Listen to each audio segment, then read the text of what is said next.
Hello world. A few days ago, the managing director of Google Australia told Australian senators that Google may have no real choice but to stop making Google search available in Australia.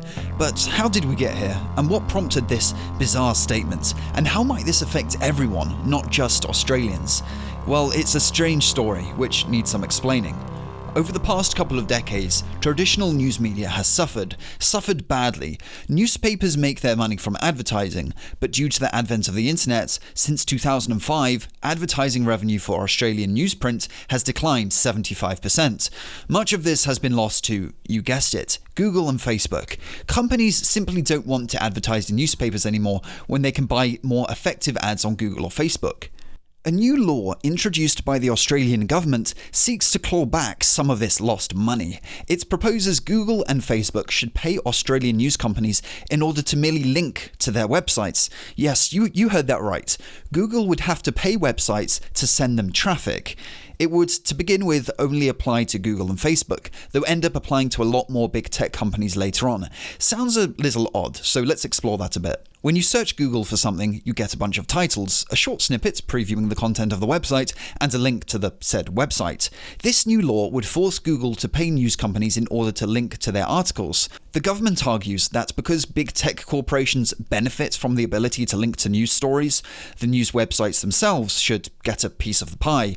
They argue that many people will just read the headline and short snippet and not actually click the link itself to visit the news site. Though I can't see how this is any different to skimming some headlines at the newspaper stand in a shop. You have a quick look through to see what the papers are talking about, and then you buy the one you're most interested in. If this new proposed law is hurting your brain, you're not the only one. Sir Tim Berners-Lee, the guy who literally invented the World Wide Web, said, "The ability to link freely is fundamental to how the web operates," and I'd struggle to disagree. If Google links to my website, maltronics.com, which you should totally visit by the way, it has the sweetest selection of pen testing products, and you can get 10% off with discount code SATANIC. It is of course linked in the description. Anyway, where was I? Yes, if Google links to my site, I'm not offended. If anything, I'm totally happy that my terrible SEO seems to be working. For me to expect Google to have to pay for the privilege to link to my site seems a little odd. And if you're wondering why I'm seemingly defending Google here, I will explain that shortly. In response, Google has published what they call an open letter to the people of Australia, in which they detail why, according to them, the law would break the very way Google works. If the law does pass, then Google would be forced by law to negotiate with news companies in regards to how much to pay them for linking to their articles. If they can't agree a price, then a judge would determine what a fair price is. So could Google just decide not to show Australian news links at all? Sounds like a simple solution. Well, no, the law has an anti-discrimination clause, so Google couldn't just simply favour international news sites over Australian ones.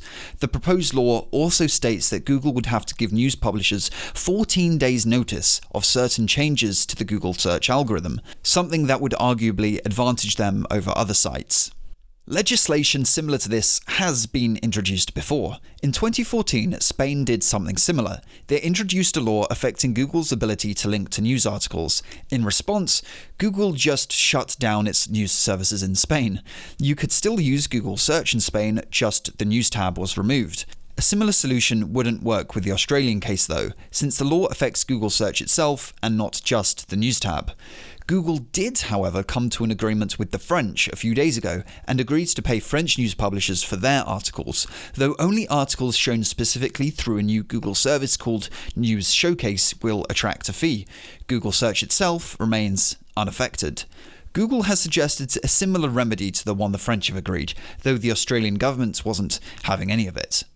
I know what you're thinking though. Satanic, Google is a massive corporation, one of the largest in the world. Why would you even vaguely speak in defense of a company that's literally rolling in money? You simp.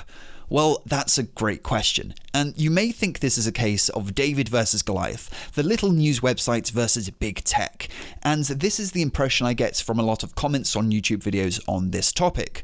Many people seem to be taking the side of the news companies, and I do understand. Big tech has too much influence over a hell of a lot of things, though in this case I think that's a bit of a red herring. Forget David versus Goliath, this is more a case of Alien versus Predator.